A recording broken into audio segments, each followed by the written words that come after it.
Hey, what up, everybody? This is Stevie Breach coming to you here live from my truck at my house. Tried to make this video in the house, but apparently every single member of my family is up in there, and they're all being loud as hell. Kids are all running around the house, going left and right, up and down. I'm just saying, like, hey, I want to make a video talking about Monday Night Raw. Tonight, I guess, is the May 12th. Tonight's Monday Night Raw wasn't that groundbreaking. We got Daniel Bryan saying, that he's hurt. You got Evolution and the Shield going at it. One of the strongest things there is going out there today. Have to find out more about this whole WWE app thing. I honestly didn't even know they were still doing videos on the WWE app. I thought that mainly that the network killed all that. I don't know how you can do both of them at the same time. But apparently my girl Alicia Fox, I know she lost a match to Paige tonight. But apparently after that she went up to she went up to Stephanie McMahon and she quit. So we'll have to see what goes up with that. It's going to be one hell of a ride, for Alicia Fox. She was the Divas Champion. She was off TV forever. She did the Doritos Jacked thing for me, and you can say if that helped bring her back to television. Did the tag team with Oksana, and it is what it is. But she's probably not gone. I don't know what they would do with her. I don't know. It's going to be weird. If anything is going to save anything from Monday Night Raw tonight, it's Evolution versus The Shield. This is one of the best things going there in wrestling today. I honestly really thought that this was going to be the main event of the last pay-per-view at Extreme Rules. Turns around, we're going to go into the next pay-per-view, and they're doing a rematch. I mean, that's basically what they set up tonight. You basically knew from last week's Raw that they were doing this kind of a match. You had the beginning of the show, you had basically the Shield saying that they were going to be hunting Evolution.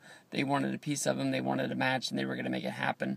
As they were in the ring, Evolution was Evolution, pulling up in the big stretch limo, just showing up to the show even though they were late for the beginning, and they came cruising out the way they were.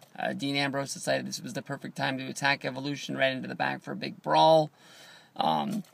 They tried to, work things out with Evolution promo, but basically just, the Shield stalked him down to the ring once again. We did get a setup of a match for Payback. We're going to get a return match. If you break down the Evolution match, you can tell that more than likely there's going to be some sort of a gimmick match, taking place.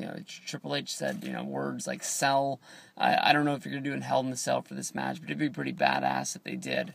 I was hoping that maybe they could set up some sort of a system, maybe it was inside of a cage or inside of a cell, where you just sort of restructure war games. You don't really need to have, 2 rings for 6 guys. You can work a match in a cage, in a cell, with those amount of guys in there. Think about it, the Elimination Chamber is 6 guys, and they're able to do it with 1 ring out there. So you won't have to, redo the way of the seating chart in order to do it the way WCW did with 2 rings. But big match tonight. I don't even think this is the first time we've seen this match. I think they've done this as a Raw main event before. Roman Reigns versus Batista. And what do you know, they don't give us a finish, but it is still a fun ride to get to the main event thinking you're going to get this big match. They did wrestle for a little bit before, Roman Reigns set up for the big Superman punch. Triple H pulled Roman out of the ring, which basically started the big 6-man brawl out there. The only thing was, Triple H, being the CEO of the company, brought his backup out there. Every minor mid-card heel, from 3-man band to Ryback, Titus O'Neil, Fandango came running down there. Brodus Clay even showed up, making a return from NXT. Booker T had a funny line about that on the backstage pass, saying that it was the first time he'd seen him at Raw in months, and he saw him in catering, and he should have known something up was at that place. So I don't know if that was a knock on him, but Booker T on backstage pass is coming into his own.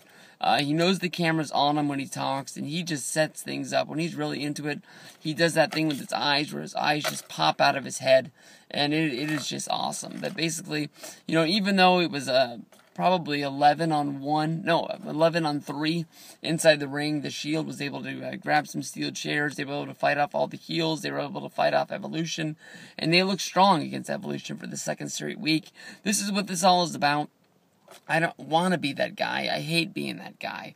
We went through so many months, with the Rumble, with the Extreme Rules, where we knew that more than likely the Shield was going to be coming to an end. When they did the WrestleMania Access signings, and they were always separate. They never did any apart like they did at SummerSlam with Roman Reigns, with Dean Ambrose, with Seth Rollins, all signing separate. You sort of had people thinking that maybe they were going to do some sort of a triangle match, a three-way, sort of seeing how,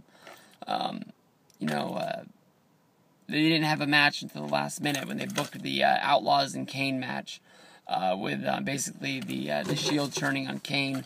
But every time we talk about the Shield, they keep talking about how, we've never seen them as tight as this. They're always talking about the unity. They're never really bringing up the fact that these guys were at each other's throats a few months ago.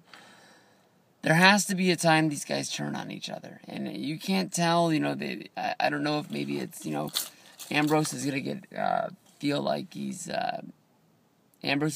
like he's getting shafted out. He was the beginning. He was the leader of the Shield, and now, everybody's talking about Rollins as the architect, Roman Reigns is the big dog of the group.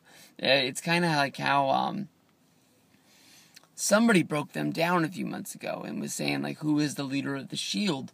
And, I can't remember who that was. It was when they were heels, but we're going to get one hell of a match at Payback, a good 6-way match. They're going to beat the hell out of each other, hopefully be some sort of a street fight, something like that, playing off the fact that the ring wasn't able to hold these guys at Extreme Rules, but it's going to be a fun one. It's saved tonight's Raw. It's going to be good. It's going to be fun. Everybody has a good night. Peace out, everybody. Have a good day.